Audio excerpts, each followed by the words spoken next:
Hello, everyone, and welcome to Learn Plus.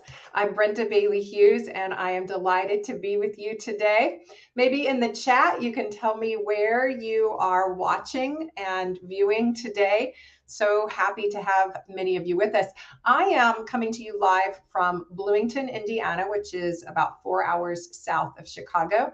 We have beautiful sunshine, lots of flowers blooming today. The first signs of spring are here. How about you? In the region that you're in, are you seeing any signs of weather changes or seasonal changes to where you are? Hi, Mina, glad you're here. So great to see you. Eric Burns. Hello, my friend. Eric is Carmel, Indiana. So I know you're seeing spring too. Eric was a former student of mine at the Kelley School of Business. I'm not going to tell you how long ago because Eric would not appreciate me outing both of us how long we've known one another. We've got people from Minnesota and Texas and New York. How about Long Island? What's the weather like for you, Helen? We have Montreal and Italy, Saudi Arabia. We have Ghana. So glad you're here, Stephen. Mexico, Milwaukee, Durham, North Carolina. Great to see all of you coming in. Spring is in full bloom in Durham. I bet it is gorgeous, Julie. Great. So glad you're here. We've got London in the house, Sweden, Turkey. Wonderful. Faith, glad you're here. I haven't been to Turkey in over a decade. Colorado, Ohio, Mozambique, Denmark. Okay, thanks. Canada. So great. So glad you're here. Well, as people come in, they can continue to put where we're all calling in from. I love it when we have great international groups like this. It makes our conversations, I think, that much livelier to get that multicultural perspective on our different topics. Our topic today is about the imposter experience, or what many of you may have known as the imposter syndrome. Our guest speaker is Nichole Alspaugh Williams, who I'll introduce to you in just a moment. But I think it's interesting as we think about the imposter syndrome. For me, that has frequently meant believing that all the good things you've accomplished, and you've accomplished a lot, they all happened because you got lucky. And just any minute now, your luck is going to run out. That's one way I kind of feel the imposter syndrome. Or another way I experience it is being in a room of really bright, creative, talented people and suddenly feeling like, oh my gosh, I have no business being here. I have no business opening my mouth. I have no business acting like I'm pretending. I'm a big pretender. I'm an imposter. And any minute now, everyone's going to figure that out. And I'm just going to be this ridiculous poser that I might be perceived as. So that's a little bit about imposter syndrome. It'll be really interesting to hear Nichole's spin on what it is. She languages around it differently. She calls it imposter experience. I want to dive into why she calls it that and what that means to her. But let me introduce her to you first of all. Nichole has a very eclectic and interesting background. You're going to love her. She studied business here at Kelley, where she now the Kelley School of Business at Indiana University, where I teach, and so she and I are co-teachers. She did her undergrad here.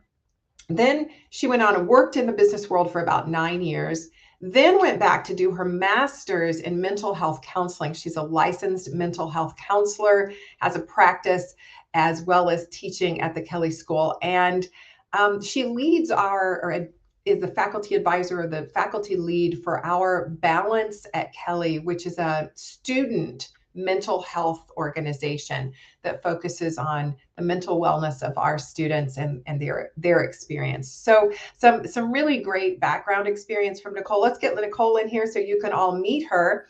And I think, hi, Nichole, welcome. Hello.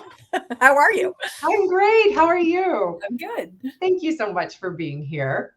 Thanks for having me. Yeah, I'm going to ask our learners that are with us to maybe in the chat room, if you've had one of those, or in your comments, if you've had one of those experiences recently that I described, of feeling like the imposter, feeling like I'm only here because I got lucky. Any minute now, people are going to find out how completely unqualified I am, even though you probably are quite qualified. Maybe you could give us just a brief description of that experience. in the chat. And that way, Nichole and I kind of have a better understanding of where you're coming from, what some of your experiences are. And then Nichole, you and I can surf through that as we're chatting. So welcome. Awesome. Thank you. I was telling them that you use different languaging around the imposter syndrome. That's what we all hear it called, but I've noticed you call it imposter experience. So maybe you could kick us off with how you first got interested in the subject, why the languaging difference from what we're accustomed to, and just how do you define it? What does it mean to you? Okay. Can I do it in a different order than you You can asked do me? it in Is that whatever okay? order you want. Okay, awesome. Well, you gave a pretty good definition Okay. earlier. But the way that I define, we'll go with imposter syndrome for now. The way that I define imposter syndrome is basically doubting your abilities and feeling like a fraud despite your many accomplishments. And it is incredibly common. One study has said that up to 82% of us are experiencing it. And it's on a continuum from basically kind of what you were talking about, Brenda, where you're in a group, you're at the table in a conversation. And on the mild side is, do I have something important to say? Or you have something to say and you're second guessing yourself and thinking, are people going to judge me for saying this? So that's on the one end of the continuum. That's the mild side. The crippling side Can is I just say mild doesn't feel mild in the moment though? no, I get no. all tangled up with mild in my heart. Yes, Yeah. totally agree. Very anxiety producing in the moment for Yeah. sure. And then the other side of the continuum is the crippling side, which is where you are terrified that you're going to be found out as a fraud. And so there was a push to change the terminology from imposter syndrome to imposter experience, because the idea is if up to 82% of us are experiencing this, should it really be called a syndrome? Right? It's because a syndrome to me, and granted, I'm in mental health, but that links very closely to a disorder for me. Right. And that This is a feels, diagnosis almost yes, when we have a syndrome. yes. And it feels insurmountable at times. Using the word experience kind of normalizes it. And it makes us feel like we can better combat it, which I know we're going to cover later in our conversation. Absolutely. So how I got interested, this is a kind of a funny story. So it wasn't funny at the time, as many stories go, but I got my mental health license, or my mental health counseling master's in 2005. Went out and decided to be a career coach, go back into academia. Did that for many years. Fast forward to 2018, when the Kelley School of Business was starting their mental health initiative, and I realized that I could do much more if I was licensed. And so I started looking at the licensure exam, and my situation is that I'm 13 years out of graduate school. 50% of people fail it the first time. Oh, and I have to memorize this book. So let me show you. We're talking like, and you see all my little notes, where everything is. I had to memorize the DSM and be able, because it was a scenario-based test, and I had to be able to diagnose based on the scenario, based on having memorized all of these disorders. So as you can imagine, my thought process was, I will fail. I will never pass this.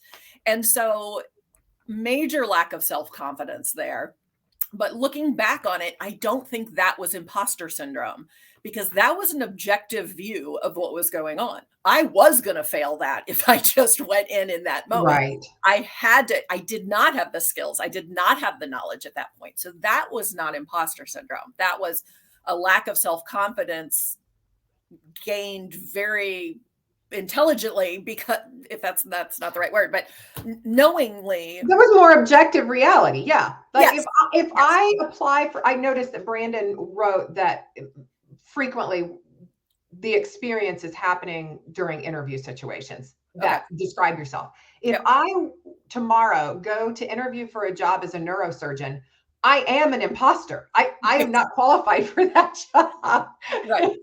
So I think we're talking about more nuanced cases, right? Where I do have the qualifications, or at least a significant portion of the qualifications, but I'm doubting that versus Correct. your situation where if you'd walked in without preparing for that exam, that I would have been sunk. you would have failed. Yeah. Absolutely. So yeah, I I ended think up. that's a great distinction. Exactly. And so that was not imposter syndrome. I ended up getting a psychologist who was a coach who helped people with test anxiety. So that was not an imposter experience. Where the imposter experience came up for me was I became licensed in January 2019. And for about the next 4 years, I thought about starting a private practice. And Brenda knows this because she heard me talk about it for 4 years. And again, I just thought it was a lack of self-confidence. But the key that really showed me that this was an imposter experience is that I felt I couldn't start my private practice, my private counseling practice, until I was an expert. And that is big fuel for imposter experience, is believing that you have to know it all before you can embark on whatever project or whatever you're trying to start. So with my situation, I bought book after book after book. I took training after training after training, but I hadn't still connected yet that what I was experiencing was an imposter experience. And so I was stuck 4 years, and that's what imposter experience can do for us. And that's what really got me interested in studying this, to try to get myself out of that. Interesting.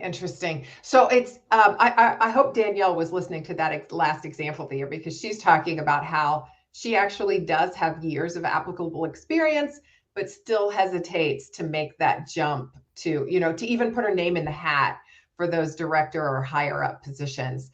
And Danielle, I don't know if you've seen the research on this, but there are some really interesting gender studies around imposter syndrome. And one of the pieces that I think is most interesting is, and it's something like, men will put their hat or put their name in the hat. They will apply for a position if they have 40% of the qualifications listed in the job description. Women feel like they have to have 90% of the qualifications before they will even apply. So Danielle, if you're meeting 50% of those, go for it. We are encouraging you to try it. And when we talk about strategies, Danielle, there's one that I think I'll just go ahead and share it now because it's relevant. But I always encourage people to think about, ask yourself the question, what do I have to lose? So what do you have to lose by applying for some of these advanced positions? And if the answer is, well, nothing except ego, well, then go for it. So anyway, yeah, I love it. Thanks, Danielle, for that question.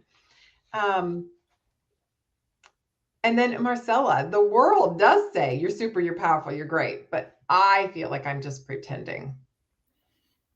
And that is really hard when everybody is telling you that you're great and you know what you need to know. And this comes down to the idea that an imposter experience, you're dealing with feelings. You're not dealing with facts. And so I know we're going to talk about it in a little bit, how you overcome it. But just putting that in the back of your mind, that when you're in the middle of an imposter experience, it's your feelings that are driving what's going on, as opposed to the objective facts in the situation. Yeah. That's another good distinction, because again, I don't want to try things that I'm truly unprepared to do without going out and getting some more credentials, getting some more education, preparing myself. And so when those facts are speaking and telling me, no, Brenda, you are not ready for this, that's different than, no, the facts say I'm pretty well qualified for this, and yet I feel like an imposter. That's when I need, that's the red flag. So well, and that's when we need our outside people, like our supporters, our close colleagues who know our skills and our work experience, because very often they can see us much more objectively than we can. Yeah. And so if we rely on our people that are close to us, that can look and say, yeah, you really do have this. I know it doesn't feel like it, but you really do. Let's go through and let's look at your background and let's see how this ties into this potential job or project or whatever. And they can, if you call them your board of directors or whatever you want to call that, your board of advisors, work with them and they can help you out through this. So Marcella, maybe that all those people in your world saying you're amazing, maybe just listen a little bit there. I think that Yeah. could be great. Yeah. Bodan also talks about interviews were such a boy, these interviews, Nichole, these are just brutal. It sounds like that's come up 3 or 4 times now. And not only because we have to put ourselves out there, Brandon was talking about, because I have to describe myself, and that's such tough work. But here, Bodan's comment, it's also because, do I deserve more pay? Do I deserve a better job? Yeah. Yeah, and I think, we're getting into interviewing here a little bit, but, doing the prep work of going into an interview and going, looking at their job description point by point and coming up with 2 or 3 stories of experiences that you've had that you can tell that can support those, what they're looking for can really make you feel more confident going in. Yeah. It kind of forces us back to the facts. Not that, Yes. yes, like, okay, we acknowledge that the feeling is there and I'm feeling like an imposter. Do I have any stories that relate to these? Oh, by golly, I do. I have this story and this story and this experience and that example. Maybe I am kind of qualified for this role. Yeah. And again, if you're having trouble seeing it for yourself, go to those close colleagues and those friends that know you really well, and they might be able to come up with some things that you've forgotten that you've done that you could end up using. Nichole, you gave us a great example of one of the consequences of the imposter experience, your long delay from ready to go to I'm really going. What in other people that you've coached and counseled, what are some of the consequences that you've seen of the imposter experience? What happens when we are in the midst of this? Yeah, well, for me, it was limiting my potential because I was afraid to start. And we know that the mental health care system right now is a mess in the United States. There's just not enough counselors out there. And so, in me limiting my potential because I was afraid, then other people that were in need didn't get the benefit of my work. And so, not only does it limit me, it limited other people that I could have helped. Also looking internally, it can increase our anxiety because, we're thinking about doing this awesome thing that we really want to do. But when we start thinking about it, our anxiety increases. It can increase depression for us because we're feeling bad about ourselves. We're getting stuck. We're afraid we're going to be seen as a fraud. And all of that makes you feel down and can increase depression. Looking towards teams and organizations, when we are not working at our best, when we're taking fewer calculated risks, when we're not working to our full potential, we're lacking the confidence, that's going to affect the progress of our teams and our organizations. And then back to us again, we hurt our careers because we get stuck in our comfort zone instead of trying something new, whether it's a new job that we're afraid to apply for, or a promotion we're afraid to go for, or even a project. Yeah. This can really hurt our careers. Yeah. I'm thinking about, I was sitting at a table one time. I'd been invited to a meeting about a curriculum issue. And when I walked in, this was early in my career at the Kelley School of Business, and everyone at the table was older than I was, more experienced than I was. I think everyone at the table had tenure, and I was a junior faculty member at the time. I didn't know the topic as well as everyone else knew the topic. Not that, I still, even then, I could see that I had good credentials for teaching, but I didn't know that specific topic.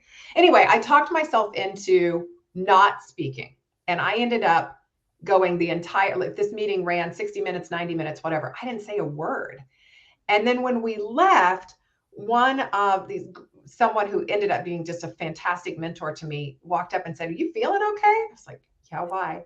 And he said, "Well, you didn't say anything during the meeting." And I said, "I know, I don't know anything compared to everybody in the room. I'm not as experienced, and I'm rambling at this point because I'm emotional and I'm feeling all those feelings." And he finally said, "Hey, do you realize that we asked you to the meeting for a reason. Like, one, we needed a junior faculty member's perspective. We cannot see it through the lens that you can. You have contact points with students that we do not have. We needed that perspective. And so to your point, not only had I limited myself, but I had limited what I brought to the table because I let myself get all tied up in knots about what I didn't know instead of, oh, here's what I do know. Right. And I think, when we look at helping people with imposter experience, it could have gone a long way for that meeting organizer to say, Brenda, we're inviting you because we want your junior faculty perspective. And that would have made you feel more comfortable. That's a good point. That's a good point. So for all of us trying to coach others, let's remember that if we tell people, you're at this meeting because XYZ, this is what you bring to the table. That might just be that little boost that they need to say, oh, I'm not an imposter. There is something valuable I bring, even if I have less degrees on the wall or whatever than some of these people do. Yeah. Right. Yeah. I love it. Let's talk about the red flags. So we've drawn this distinction between when, honest to goodness, we should not be applying for a job or taking on a project because the facts are not there to support that we're credible. But we kind of can use that same rationale to talk ourselves out of stepping up for a project, a promotion, et cetera. How do we know the red flags? How do we know when it's imposter experience versus sort of a legitimate, I lack the credibility for this right now. I lack the credentials for this. I think relying on others can be really helpful because it really is hard to recognize in yourself, as anecdotally evidenced by me taking years to realize I was in the middle of an imposter experience. And even when my friends and awesome colleagues were continually telling me, you have what it takes, you know enough, they jokingly said, you've been counseling us for years. Even then, it didn't dawn on me that it was an imposter syndrome or imposter experience. So sometimes we need that external view of ourselves in order to see ourselves more clearly. And so if we can do that for each other, and that it's really hard to see through the feelings to get to the facts. It's really hard to do that on your own. But if you can find people who are your cheerleaders, so to speak, that can help you see through the feelings and get to the facts, that can be really helpful. And I didn't even know that I was dealing with an imposter experience till I saw a friend of mine do a talk on it. And, then I realized, oh my gosh, this is what I'm dealing with. How have I not known this? We've talked about this forever. I'm a counselor. How do I not know this?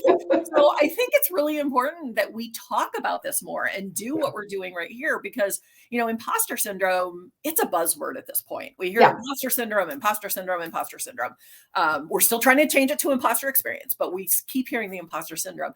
But do people really understand it? I mean, they know in generalities what it is, but once you truly understand what it is, then you can learn to combat it, which is really important. So relying on the people around you is I think that is huge. So we all need to make a pact that, within our circles, we're going to say, call me on it when you suspect that some imposter experience may be creeping into my worldview. As much as I think about this topic, read about this topic, talk about this topic, Nichole and I went out for lunch to discuss kind of what are we going to do at our LinkedIn Live? What are we going to talk about? And during that conversation, I was sharing with her a new teaching assignment that I had been offered. And even as I was languaging it, she stopped and said, are you feeling like you're not qualified for that? And I paused for a minute and I said, maybe a little bit. And she goes, and are you? Oh yeah, I'm qualified for it. Okay, then as you're making that decision, all of the things that you're entering into that decision-making process, let's not have I'm not qualified be one of them, And so I think you were my cheerleader. And I think the more of that we do, and you weren't saying, yes, you are qualified. You were asking me to get back to the facts and make that judgment for myself. Brittany says, Get thanks out, for sharing. get out of your feelings. Get out of your feelings for a minute. What are the facts? Are you qualified for this job? Oh yeah, I can do this teaching assignment. Okay. Just wanted you to say that. That's good. Brittany says that when she reflects, the imposter moments are a challenging internal battle. I really work hard at a project or a position. I push me to a higher standard. That's a reflection I personally had. Thank you, Brittany. I appreciate that feedback. That's great. Why am I talking here? Emily says. Always a good question. Why am I talking? Why am I here? Yes, back to that meeting where I didn't know. Had I, or even asked myself that question, might have been a good way past the imposter, the insidious imposter experience that had snuck in a little bit. Well, and if I can jump in real quick, yeah. Emily, if you're invited to the table for a meeting and you don't necessarily know what your role is, if you have the rapport and the relationship with the person that's calling the meeting, maybe say something along the lines of, I'm really excited to be a part of this. How can I best contribute to this conversation? And then that way, you'll have a better idea and feel more comfortable jumping in when the time. Yeah. How can I best contribute? I love that question. I'm thinking, what do you see me bringing to the table? Yes. I just think those are great. Yeah, good. We always promise to have some very concrete tips for you. So we've talked about what it is, what the consequences are, how we might recognize it. I want to switch gears and get in some time for what do we do about it when we see it in ourselves, which might take some friends and colleagues and a good circle of people reminding us to talk about it. But once I see it in myself, what are some of the strategies you have for us, Nichole, to sort of combat the experience once I'm in that feeling, once I've called it what it is? Okay. The first, and I do have a few things to share. The first thing that really helped me personally, and what I have my clients do, is to do a self-esteem autobiography, because as I was in the throes of imposter experience, and I can look back over my life and see different times where this has happened, I always felt less than. I looked around at everybody that I was friends with and I worked with, and they all look so confident and they have such self-confidence. And I'm like, what is wrong with me? And so when I did this self-esteem autobiography, what you do is you list out times you felt good about yourself, times you felt bad about yourself, times that you fit in, and times that you didn't fit in, starting as young as you can remember, going up through about high school or college. And so since I wanted to immediately know what the heck was wrong with me, I just concentrated on when I felt bad about myself and when I didn't fit in growing up.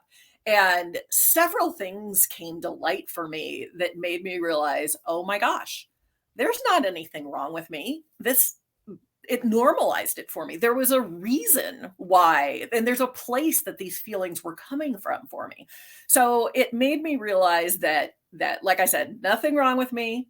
It's not a self-confidence issue. It's an imposter experience issue. And there are ways to overcome that. It made me feel like I was able to do something about it. Whereas before I just felt stuck.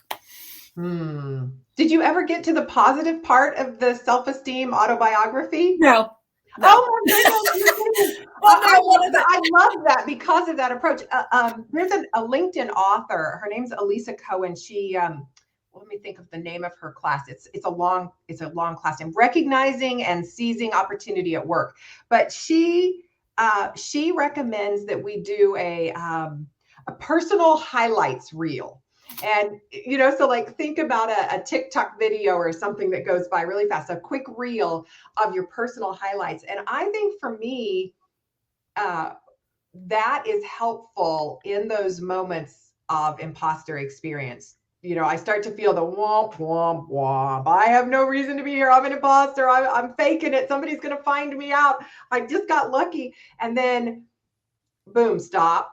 The personal highlights reel begins to play. It's got some cool music in the background of my imagination. I see Brenda doing this. I see Brenda doing that. Pow, boom. Like a teaching award pops up and I'm like, okay, wait a minute. Let the facts speak. Go back to, pulled myself away from that feeling into the facts with my personal highlights reel. So those of you looking for follow-up, you might want to check out Cohen's class that could be a lot of fun.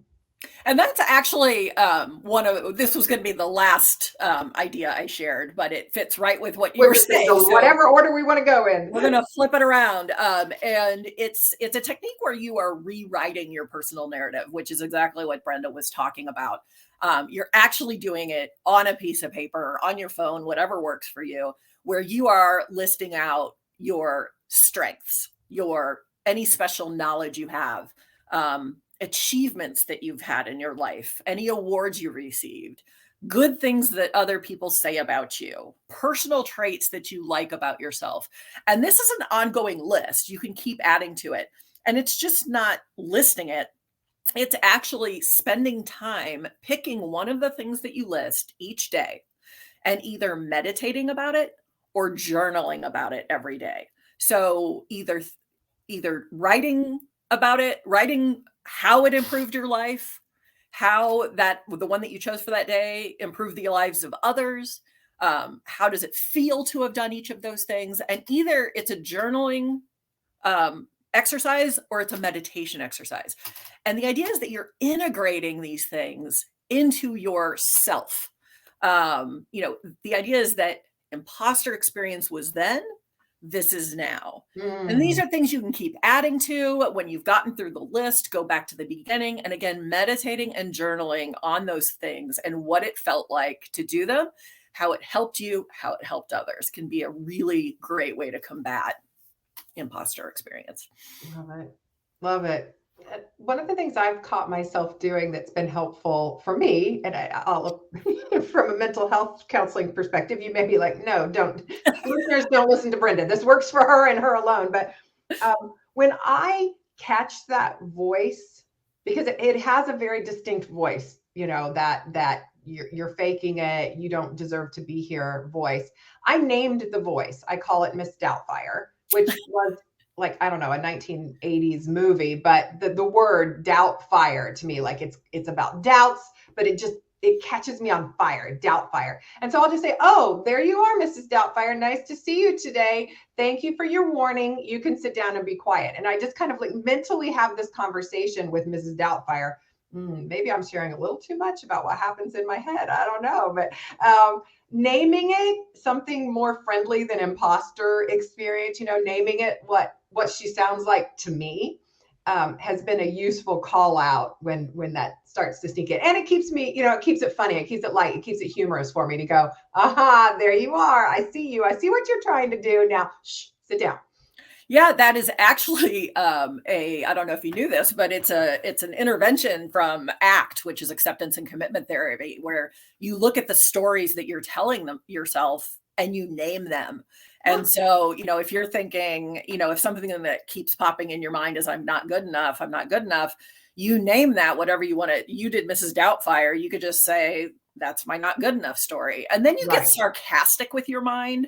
And so when it comes up, you're like, oh, that's my not good enough story again. Mm-hmm. Thanks, mind. Really appreciate it. And that it's a shortcut to getting past those negative thoughts. So interesting. Fully agree with your technique. Awesome. Okay, good. Yes. So learners, there's a strategy for you. Name the doubt story, name the imposter story, give it a name, give it a title, and then call it out when it speaks to you. I think that could work for many of you.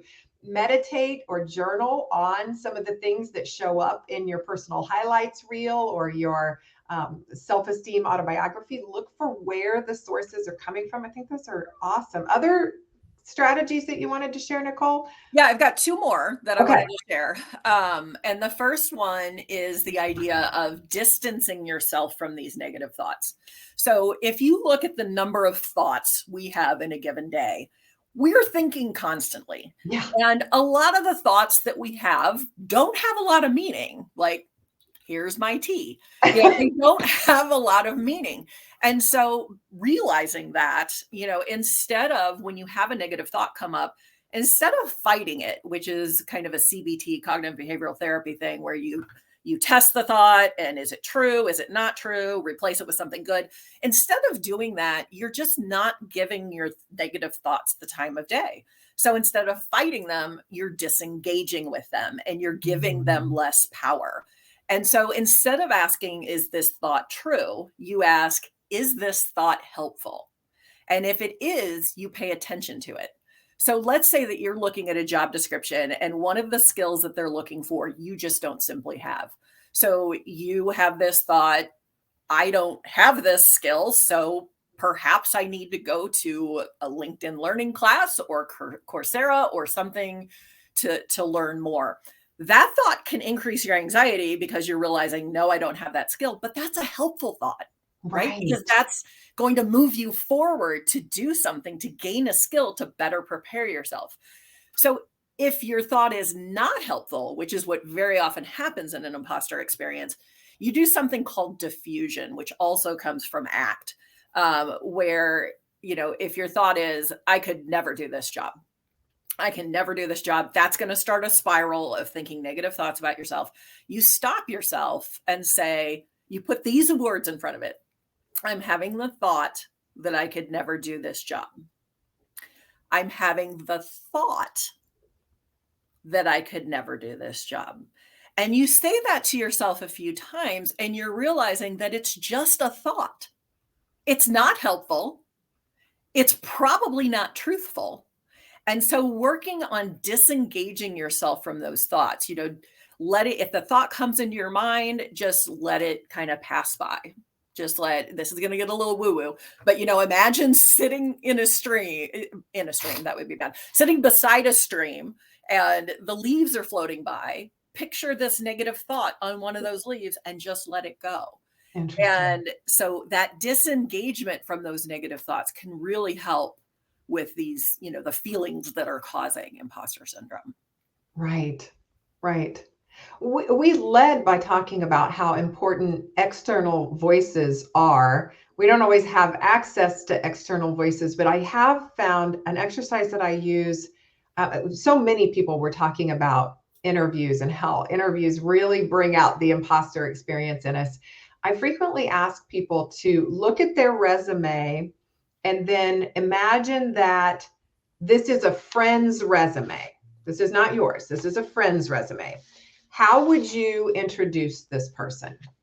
So it's really interesting that sometimes we start the exercise when I do this in face-to-face training classes with Brenda, go introduce Nichole. And I do a quick interview of Nichole. I get some of her highlights. I know a little bit about her. I interview Nichole.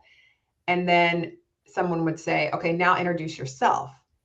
And the difference in the vocabulary that we choose, even though our resumes may look similar in many ways, or are, suddenly the glowing adjectives that I would use to describe Nichole, I wouldn't begin to think about using, or even just the clarity of stating she accomplished this and this and this. I wouldn't say that about myself. And so by pretending like my resume is someone else's and listening to how I would introduce that person, sometimes it helps me come up with better language for describing myself. Does that make sense? I think that's a great idea. I would even possibly put somebody else's name on the top of my resume. Yeah. So I'm really tricking myself into this being somebody else. Yeah.